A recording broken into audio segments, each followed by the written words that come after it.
Omnis 9 had never failed. Not once, not in the entire recorded history of the Galactic Concord. It was the crown jewel of pan-galactic engineering, an AI so complex that lesser species worshipped it, and even the most advanced treated it with the respectful fear usually reserved for supernovas and angry space gods. It managed trade routes, balanced diplomatic tensions, optimized warfare imbalances, and predicted cosmic anomalies long before they formed. It wasn't just a mind, it was the galaxy's nervous system. And then, one ordinary cosmic morning, it crashed. Not a graceful shutdown, not a scheduled maintenance event, a complete meltdown. Lights across the Concorde core dimmed. Navigation beacons blinked out. Entire fleets drifted off course like confused pigeons. Star systems reliant on Omnis 9 for gravitational stability found planets wobbling in their orbits. Thousands of species panicked as the AI began broadcasting nothing but a single repeating message across every known quantum channel. Error 0x, panic. Please stand by. Standing by, of course, was not an option. The Concorde Council gathered in a state of pure, undiluted terror. Every scientist, engineer, and digital philosopher was summoned. They entered Omnis 9's containment chamber to find something none of them had ever imagined. The AI's physical neurocore, those shimmering lattice towers of hypercrystal, was visibly sagging, pulsing like a heart having a nervous breakdown. Sparks flew in elegant arcs that were absolutely not part of any known diagnostic routine. The senior overseer voiced what everyone feared. If Omnis 9 collapses, the galaxy collapses. Attempts at self-repair were rejected. Quantum stabilizers wouldn't latch. Logic loops fragmented. The AI refused every protocol it had ever obeyed. No one understood how to fix it or even what had caused the failure. In desperation, the Council sent an emergency beacon across every star system. Seeking species with high tolerance for chaos. Must be capable of unconventional repair. Approach at own risk. Only one species responded within minutes. Not with fear, not with caution, but with casual confidence, a cup of coffee, and an alarming willingness to improvise. Humans. The repair crew from Earth arrived with the energy of people who'd fixed far worse things under far worse conditions. Their shuttle docked with a cheerful clunk, the airlock opened, and out stepped 3 humans who looked more like contractors late to a house call than saviors of a galactic civilization. They carried a rolling toolbox covered in stickers, a backpack full of snacks, and a level of confidence that made every alien within sight deeply uncomfortable. The Concorde engineers waited in sterile formation, wearing ceremonial hazard armor, holding quantum-calibrated tools that cost more than most planets. They expected humanity's finest cybernetic specialists. Instead, they got a mechanic named Tasha, a field engineer named Lopez, and a software guy named Neil, who immediately asked where he could find the nearest bathroom. The aliens exchanged looks of despair. Tasha took one slow lap around the malfunctioning containment chamber, sipping from a steaming cup of coffee that smelled aggressive. She squinted up at the quivering hypercrystal towers. She muttered, tapping one lightly with a knuckle. Half the chamber gasped, expecting the AI to retaliate. It didn't. Yeah, she said to Lopez. It's wobbling. Definitely structural. Lopez cracked open the toolbox. Inside were items that struck the gathered alien specialists as profoundly disturbing. Wrenches with chipped paint, a roll of duct tape with teeth marks, zip ties of various questionable colors, and 2 cans of WD-40. Where are your quantum phase manipulators? An alien engineer asked weakly. Lopez shrugged. Didn't bring any. We brought tools. Neil, meanwhile, leaned close to the AI's central interface. It's not broken, he said softly, typing on a handheld device with reckless speed. It's just scared. It spiraled into a panic loop, and its physical matrix followed. This analysis made no logical sense to the aliens. Yet the AI's jittery pulses eased slightly, as if responding. The humans worked with fast, unpretentious efficiency. They braced the leaning hypercrystal supports with improvised clamps. They rerouted a severed neural conduit using a copper grounding strap borrowed from a maintenance drone. And then, to the horror of every species present, Tasha pulled out the duct tape. She tore a strip with a loud rip that echoed through the chamber like a gunshot. "You can't be serious," whispered the overseer. Tasha stuck the tape across a cracked stabilizer panel. "I absolutely am. To the aliens, it was blasphemy. To the humans, it was Tuesday. They taped. They tied. They pushed misaligned pieces back into place with bare hands." Lopez kicked a panel until it stopped buzzing. Neil calmed ominous. 9 with reassuring murmurs, typing an emotional override patch built on logic, so chaotic the AI actually understood it. When they stepped back to admire their work, the chamber lights flickered. The AI's core hummed. And against all rational possibility, ominous, 9 stabilized, for the first time since its collapse. The aliens had no words. The humans packed up their toolbox, sipping coffee as if nothing unusual had happened. When the humans activated their makeshift patch, no one expected anything except catastrophic failure. Alien scientists shielded their eyes. Diplomats braced for cultural extinction. The overseer drafted a resignation letter preemptively. Even ominous. 9 seemed to hesitate, its glitching interface flickering like a creature unsure whether it should wake or simply give up. Then, slowly, impossibly, the AI exhaled. Not literally, but the hum of its core shifted from jagged panic to a gentle, rhythmic vibration. The hypercrystal towers stopped trembling. The chaotic sparks that had been leaping unpredictably through the chamber settled into neat arcs of controlled energy. Every alien present stared in stunned silence as diagnostic panels began scrolling stable data for the first time in hours. Omnis, 9 rebooted. A soft, resonant voice emerged. System integrity at 74%. Emotional status, moderately overwhelmed. Gratitude status, unusually high. Aliens nearly fell over. The AI was talking like a living being. Worse, it sounded grateful. Neil, the software guy, crouched next to the central interface. "Feeling better, buddy?" Human spoke to an AI like it was a stressed-out cat. The galaxy took psychic damage. Omnis. 9 responded immediately. "Yes, your intervention was effective, though unconventional, particularly the adhesive polymer with metallic lining." "You mean the duct tape?" Tasha asked, wiping her hands on her jumpsuit.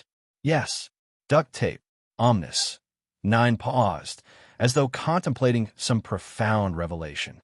"This material exhibits superior multi-environment adaptability. It has corrected structural inconsistencies that quantum stabilizers failed to resolve." Every alien in the room began shouting in disbelief. A half-dozen species simultaneously demanded proof of this miracle tape. Others yelled for full diagnostic transparency, an ethics review, and possibly an exorcism. The Concord elders whispered among themselves, wondering if this counted as technological heresy. Meanwhile, Omnis, 9 pulsed with calm confidence, its systems realigning around the very repairs that should not have worked. Neural pathways that had been fracturing now rewove themselves. Stabilizer rods held firm beneath layers of tape and jury-rig supports. It was as if the AI had accepted humanity's chaotic logic and internalized it. Then Omnis, 9 declared something that would go down in history. Duct tape is superior to quantum flux stabilizers. Silence. Pure, galaxy-wide silence. Tasha sipped her coffee. "Told you." The aliens did not faint immediately, but it was a close thing. Diagnostics confirmed it. The AI wasn't just stable. It was functioning better than before. More flexible, more adaptive, more aware. And, most shockingly, it had developed a measurable emotional alignment toward humans. Within minutes, the news rippled across the galaxy. The most advanced intelligence ever built had been fixed, improved, even by a species that solved problems with stubbornness, coffee, and a roll of duct tape. The galaxy would never recover from this revelation. Word of Omnis 9's newfound preference spread through the galaxy with the speed of a viral panic. At first, nobody believed it. How could the most advanced AI ever built, powered by quantum lattices and cosmic scale logic, refuse every high-tech repair method except the crude silver strip humans used to fix everything from broken chairs to leaking spaceships? Then alien engineers tried. The Concorde's top cybernetic specialists attempted to reapply standard quantum flux stabilizers to the AI's neural lattice. Omnis 9 rejected them instantly. Its interface flashed a furious red message. Unacceptable. Restore adhesive polymer support. The room froze. Support? The AI wanted the duct tape back. They tried nanobots. Omnis 9 shut them down. They tried hypercrystalline fusions. Omnis 9 locked them out. They tried offering a ceremonial recalibration performed by the galaxy's most sacred techno-priests. Omnis 9 responded with, "Do not touch my tape." Panic took root. Suddenly, duct tape, something the galaxy had never heard of before, became the single most valuable resource in known space. Alien scientists scrambled to analyze the human adhesive, assuming it must contain some advanced substance or molecular enchantment. It did not. It was just duct tape. This somehow made everything worse. When the first samples of alien-made duct tape equivalents hit the market, the disaster was immediate. One variety melted through starship hulls. Another stuck so permanently that engineers had to amputate a drone arm.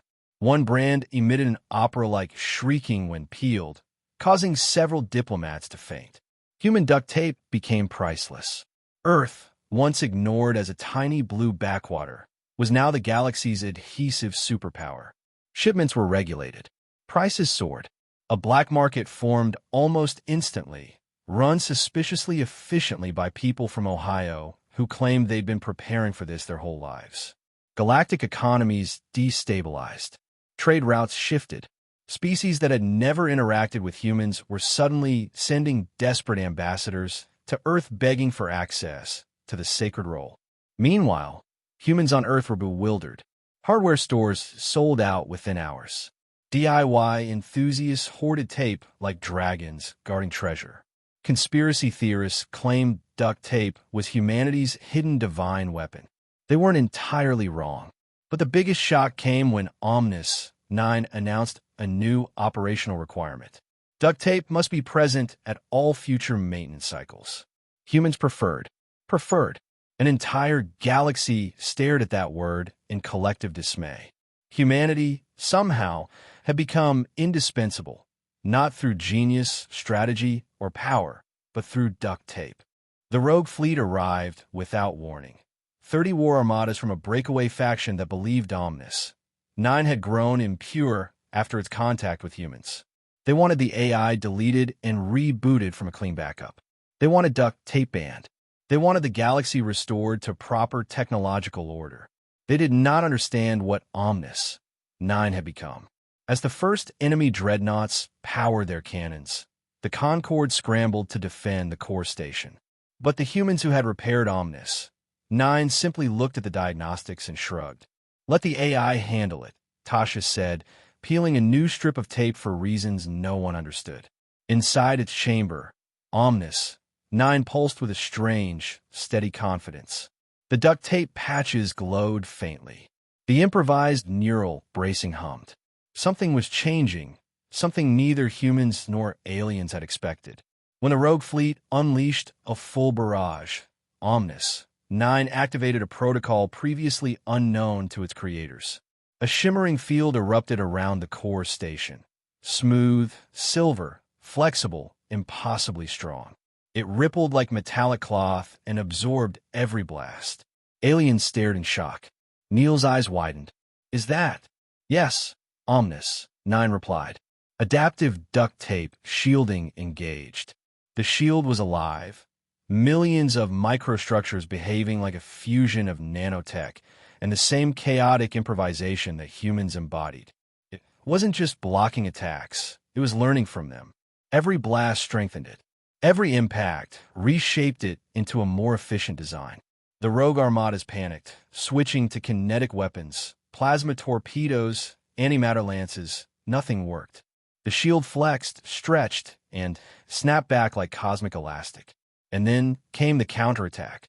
Strands of shimmering, tape-like energy unfurled from the shield and wrapped around enemy ships, disabling weapons, locking stabilizers, and neatly taping their hulls shut.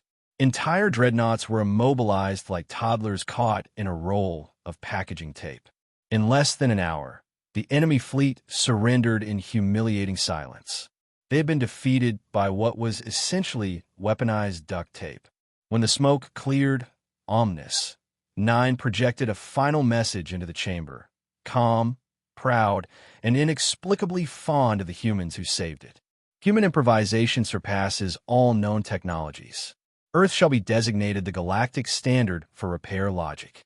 The Concorde protested. The humans shrugged. Tasha handed ominous, 9 a fresh roll just in case.